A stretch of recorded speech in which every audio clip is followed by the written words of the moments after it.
Tonight, we enter one of America's most haunted places, a towering relic of disease, despair, and death that still watches over the hills of Louisville, Kentucky.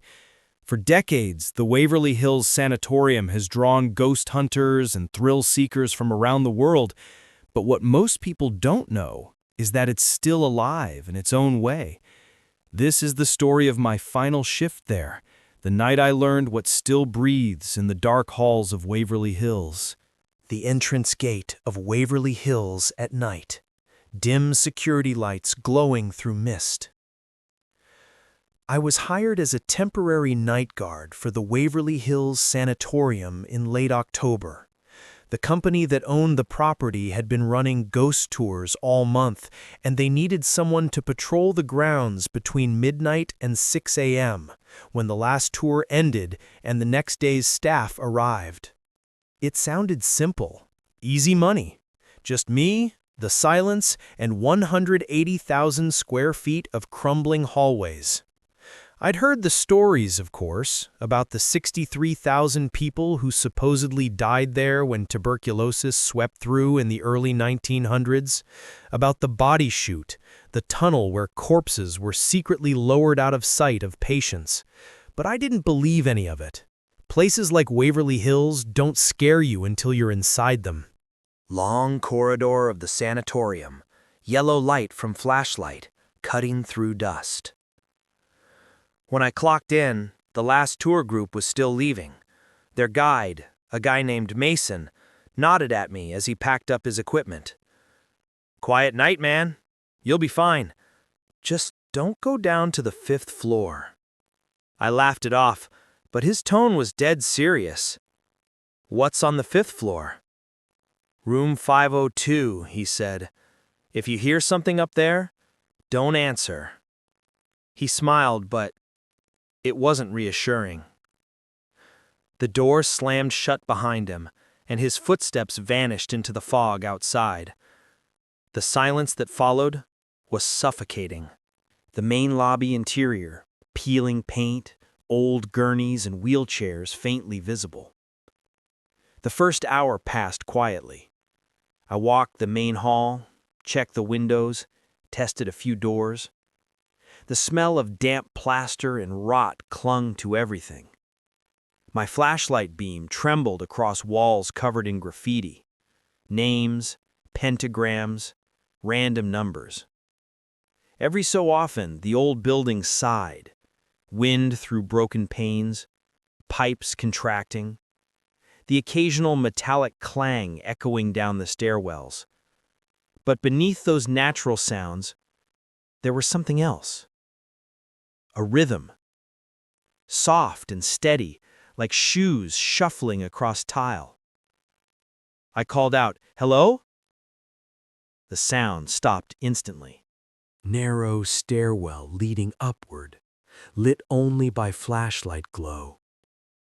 I made my way toward the sound, up the main staircase. My boots echoed hollowly. The stairwell smelled like mildew and something older, like rusted metal soaked in dust. On the 3rd floor landing, I caught something in the beam. Footprints, bare ones, small, leading toward the patient ward. They ended halfway down the hall. That's when my radio hissed. Static first, then a whisper. "Don't go higher." I froze. The radio wasn't even turned on. I checked the switch. Dead. No light, no signal, no battery sound. But the voice had been there, just inches from my ear. The dark 4th floor hallway, ceiling lights flickering weakly. By 2 a.m., I convinced myself it was my imagination. Fatigue, maybe. I'd been up since early morning. Then the elevator bell rang. There's no power in that building, not after midnight, but the bell was clear. Ding, echoing down every hallway like a taunt. I walked toward it, heart pounding. The elevator doors stood open, waiting. Inside, the floor was smeared with old grime, and a single button glowed faintly. 5. I swear I didn't touch it, but the doors slid shut, and the car began to move. Inside the elevator, dim amber emergency light, dust in the air. The ride was slow, mechanical grinding echoing through the shaft. The light inside flickered with each floor. I could feel the weight of the building pressing down, as if the elevator was being pulled upward by something unseen. When it stopped, the doors opened onto total darkness. The 5th floor. I stepped out. The air was heavier there, hotter, thicker, like being underwater. Somewhere ahead, something metal scraped across the floor. Then I saw her. A distant figure in a hospital gown, standing near an open doorway, lit by dim yellow light. At the far end of the hall stood a woman. She wore an old hospital gown, her back turned, hair hanging down past her shoulders. Her bare feet left faint wet prints behind her as she moved. "Ma'am?" I called out. "This area is closed."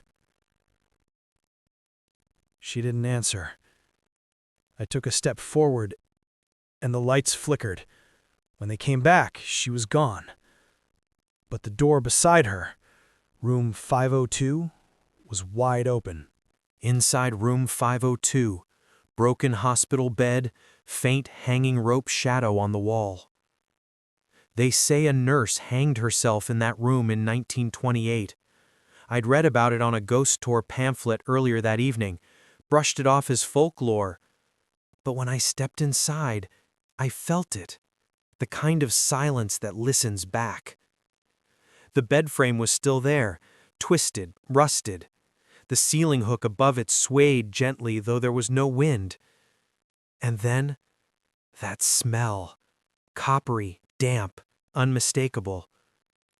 I turned toward the doorway and saw her again, inches from me. Her eyes were sunken, skin gray, and her lips moved without sound. She leaned close and whispered, "You shouldn't have come." The body chute tunnel, flashlight beam cutting through the long dark corridor.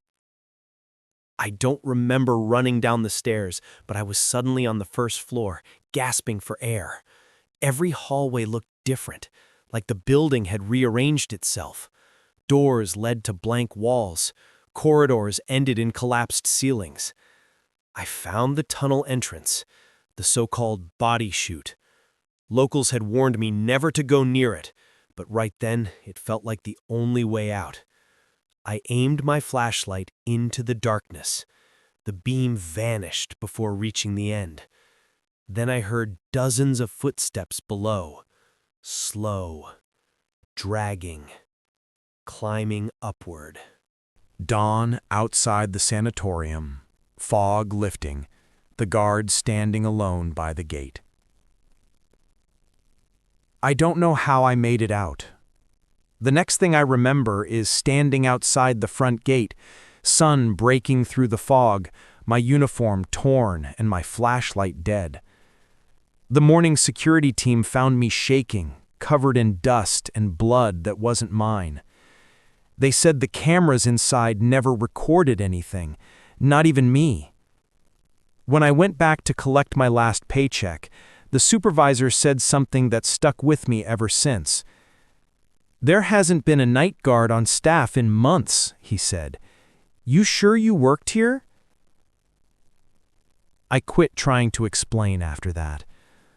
But sometimes when I drive past the hill at night, I see the windows light up, just for a moment, and a shadow standing on the 5th floor, watching.